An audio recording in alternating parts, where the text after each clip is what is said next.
અમારે મોઈ વખાણે દીકરો ડાયોનો કહેવાય, સમાજ અને દુનિયા વખાણે એ જ દીકરાને પ્રગતિ. બાકી તો તમારા સહકારથી બધું આગળ વધ્યો અને એ તમે આ રિઝલ્ટ તમારા હાથમાં છે. એનું બધું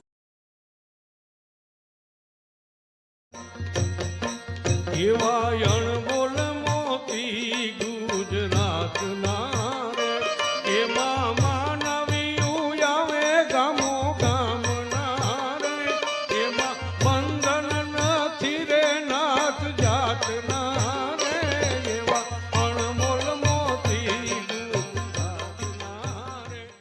નમસ્કાર મિત્રો, મારું નામ અમીર વડોદરા, અનમોલ મોતી ગુજરાતના યુટ્યુબ ચેનલનો ઓનર છું અને સાથે સાથે જે સમાજમાં કોઈ સારા કામ કરે છે તેમને ઇન્ટરવ્યૂ કરી ને આપ લોકો સુધી પહોંચાડવાની કોશિશ કરું છું. અને એના ફળ સ્વરૂપે આજે પોરબંદરમાં ગાંધી જયંતિ નિમિત્તે જ્યારે સીએમ સાહેબ પોરબંદરમાં પધાર્યા હોય ત્યારે ખાસ અડધી કલાકનો જે સમય છે તે અમને બધા માટે એટલે કે સમગ્ર પોરબંદર જિલ્લામાંથી અમને 10 લોકોને સિલેક્ટ કરી અહીં સુધી ખાસ બોલાવ્યા છે.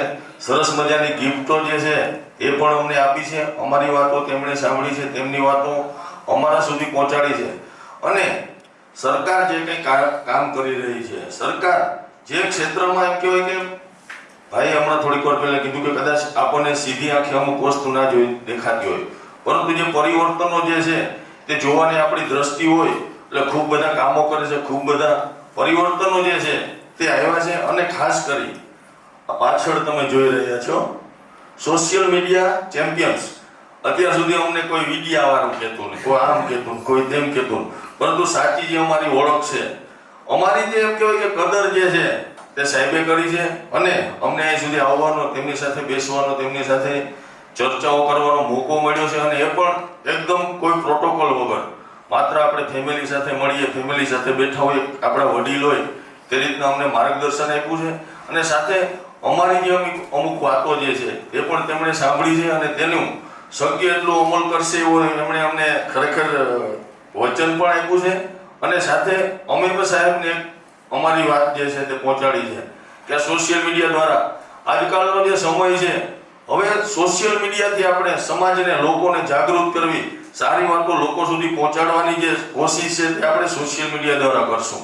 સરકારની કોઈ પણ યોજનાઓ હશે, અગર તો પ્રજા માટે, માણસો માટે, સમાજ માટે કંઈ પણ ઉપયોગી બાબતો સરકારની હશે તેમાં પણ લોકો સુધી પહોંચાડવા માટે અગર કાંઈ જરૂરત હશે, કાંઈ અમારે લાયક કામ હશે તો એની ટાઈમ અમે અવેલેબલ રહેશું અને અમારાથી શક્ય એટલી સારી વાતો લોકો સુધી પહોંચાડવાની કોશિશ કરશું.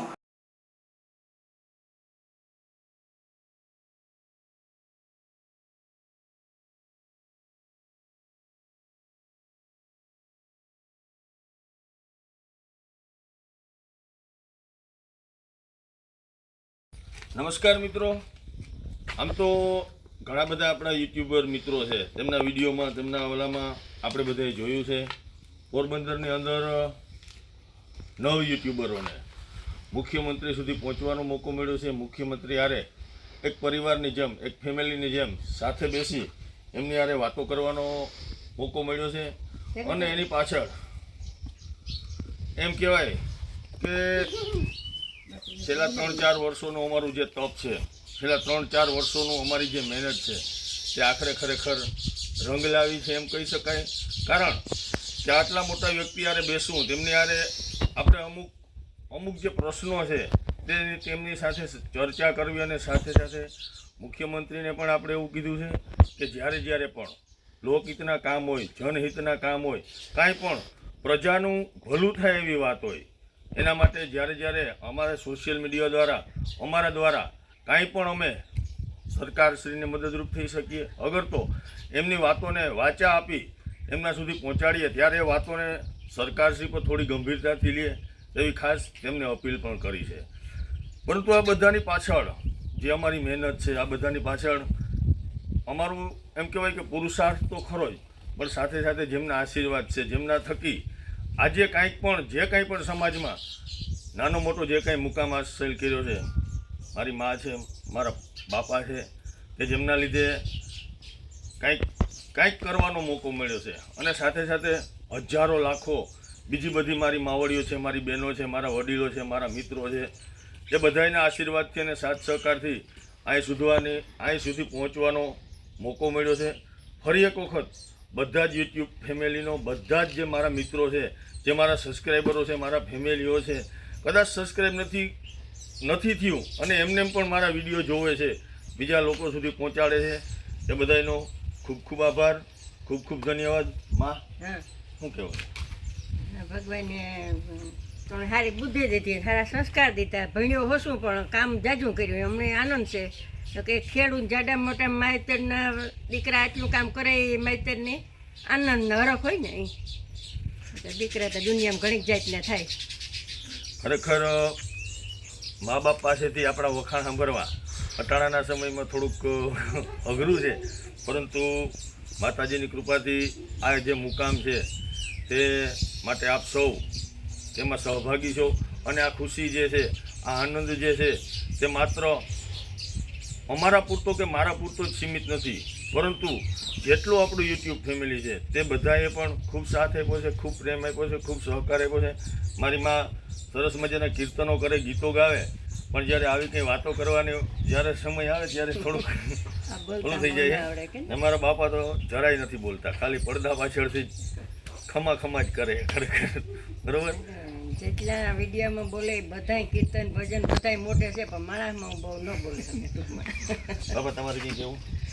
બસ તમારું તો કહેવાનું એ જ છે કે જે કંઈ કાર્ય કર્યું એમાં સફળતા મળી અને અમારે મોઈ વખાણા દીકરો ડાયો નો કહેવાય, સમાજ અને દુનિયા વખાણે એ જ દીકરાને પ્રગતિ. બાકી તો તમારા સહકારથી બધો આગળ વધ્યો અને એ તમે આ રિઝલ્ટ તમારા હાથમાં છે એનું બધું.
મિત્રો આ બધા સાથે વાત કરી અમારા 3 વર્ષના સંઘર્ષની, 3 વર્ષની મહેનતની, રાત દિવસ ટાઢ તડકો તાપ જોયા વગર સતત ને સતત જ્યાં જ્યાં અમને એવા મેસેજ મળે કે ભાઈ અહીંયા તમારી ચેનલને અનુરૂપ પાત્ર છે, તમારી ચેનલને અનુરૂપ કોઈ આશ્રમ છે, કોઈ વ્યક્તિ વિશેષ છે, તો ત્યાં સુધી અમને સાંજે 10 વાગે ખબર પડે અને સવારે 6 વાગે ક્યારેક એવું બન્યું કે અમારે નીકળવાનું થાય છે. તો તમને એવું લાગે કે પડદાની સામે, કેમેરાની સામે હું એકલો જ દેખાતો હોય, પરંતુ આ કામ એટલું જ સીમિત નથી હોતું. જે લોકો આ ક્ષેત્રમાં કામ કરે છે તેમને ખબર છે આ કામ કેટલું અઘરું છે, કેટલું. મેં શરૂઆત કરી ત્યારે પણ મને જે કલ્પના હતી એના કરતાં અનેક ગણું કામ હાર્ડ નીકળ્યું, પરંતુ તેમાં બધાનો સાથ સહકાર, સપોર્ટ અને આશીર્વાદથી એ કઠણ કામને પણ અમે આસાન બનાવી દીધું. અને આસાન બનાવવા માટે જેને મારું એમ કહેવાય કે આ ચેનલમાં મારા કરતાં પણ કદાચ હું એમ કહી શકું કે વધારે જેની મહેનત છે એવો મારો ભાઈ લક્ષ્મણ મારી સાથે છે, કેમેરા પર્સન છે, એડિટર છે, સલાહ સૂચન છે, જે કંઈ કહો તે મારી સાથે સતત ને સતત ખંભે ખંભો મિલાવી મારી સાથે દરેક ક્ષેત્રમાં કામ કરવા માટે હંમેશા તત્પર રહ્યો છે. લક્ષ્મણભાઈ, જી ભાઈ, મુખ્યમંત્રીશ્રી સુધી પહોંચવા માટે માત્ર એક જ વ્યક્તિને પરમિશન હતું પર ચેનલથી, બરાબર છે. તને હું નથી લઈ જઈ શક્યો એ બદલ સૌથી પહેલાં તો સોરી, પરંતુ તને કેવું લાગે એ કે આપણે એક તો ક્યાંથી શરૂ કર્યું ને આપણે ક્યાં પૂગ્યા ના એ વાત જોવા જેવી છે. 100%. અને આપણી સૌથી વધારે વાત ને એ ખુશી છે કે આપણે કોઈકને મદદરૂપ થયા. બિલકુલ અને બિલકુલ. આપણી પહેલાંય વાત કરતા હોય, જી. આપણી એક વાત કામ કરી હતી કે હા. આપણે બધાય કામ કર્યા, જી. પણ સૌથી વધારે ખુશી આપણે જે ગાયોની સેવા કરીને બિલકુલ, એ વાતની થઈ. બિલકુલ. અને આપણી જિંદગીમાં જે એકલી મોહિમ નહોતી જોઈ ને એકલી એક વરમ આપણી કામ જોયું, ફળ બહુ જોયું. મુદ્દાની વાત કરી લક્ષ્મણે કે છેલ્લા 2 વર્ષથી જે આ ક્ષેત્રમાં આવ્યા પછી અમારા બેયના જીવનમાં અમે મદદરૂપ બીજાને થયા હે, પણ જે સામાજિક ઇજ્જત માન સન્માન તો ખરા જ, બસ સાથે સાથે આર્થિક જે આર્થિક પોઝિશન હતું આપણું બહુ સુધરે. એમાં જે માત્ર યુટ્યુબ કે ઇન્કમ એ તો સમજાણું, બસ સાથે સાથે આપણે વેપાર ધંધા રોજગાર અગર તો જે કોઈ વ્યવસાય સાથે આપણે સંકળાયેલા હોય તેમાં જે કંઈ કુદરતની મહેરબાની રહે એ કંઈક અલગ પ્રકારની રહે, બરાબર ને. આપણે એક સામાન્ય રીતે એવી કહેવત છે કે ભાઈ સારા ખેડૂને ઓલે કામે જઈએ ને, દાડીએ જઈએ ને તો આપણો દી ન ભાગે. તો આ તો 1000 હાથવારાને ખેડૂત જે છે એની દાડીએ આપણે જતા હોય તેનું જે વળતર છે તે કોઈને કોઈ સ્વરૂપે આપણને મળી જતું હોય છે. તો લક્ષ્મણભાઈ, ફરી એક વખત તમારો ખૂબ ખૂબ આભાર. ખાસ કરી ઇઝરાયલમાં બેઠેલા આપણા મોટા ભાઈ ભીખુભાઈનો પણ ખૂબ ખૂબ આભાર. Bhikhubhai, I miss you. બહુ જલ્દી આવો પાછા આપણે મળીએ, આનંદ કરીએ ને. બીજા જે વિઝ્યુઅલ છે મુખ્યમંત્રી સાથેની જે વાતો છે તે તમારા સુધી અમે આમાં એડિટ કરી મોકલાવશું. ને ફરી એક વખત બધા જ મિત્રોનો, બધી જ માવડીઓનો, ખાસ કરીને આપણી આ ચેનલ છે ને ભાઈ, એવા રાસ ને ગરબા ને રાહડા ને જૂનવાણી ગીતો ને એવા આપણે એમાં વધારે ભાર રાખ્યો છે. તો માવડીઓના આશીર્વાદ આપણને ખૂબ ખૂબ મળ્યા છે. અને એવા ને એવા આશીર્વાદ હંમેશા અમારા ઉપર વરસાવતા રહ્યો, એ જ પ્રાર્થના. જય હિન્દ, જય ભારત, જય માતાજી, જય વસરાજ.